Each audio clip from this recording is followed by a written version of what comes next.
Friends, I'm here at the Ringing Rocks in Montana.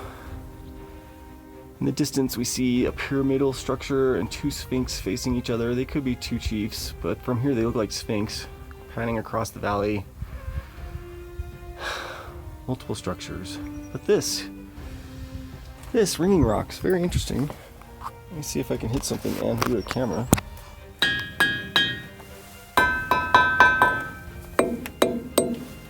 What we are standing on is a pile of what I've been calling wing tech. The natives would use these. They would mount these to the top of their chief's feathers, and throughout these valleys, all these echoes I've been hearing through these last week, this was the alarm call. These were attached or at the top, likely, to many of the chief's feathers. Made from a unique material, crystalline in structure inside of here, again coated with some sort of lichen, probably coating concrete that resists erosion. But we can see crushed up crystals in there. But all of these are in the shape of the wing tech, of the feathers of the chiefs. Every one of them.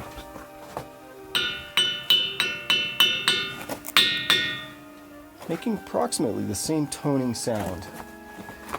I thought at first that maybe these were the rejects. That maybe the natives piled these up here. This clearly is just like a big pile of rocks that was placed here at some point in time.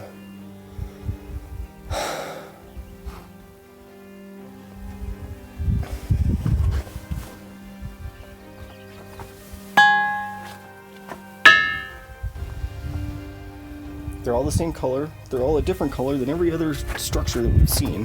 Clearly, because they're made out of a different rock, designed to do this. Many of the wings or feathers that we've seen from the chiefs around the valley have had places where things were clearly removed.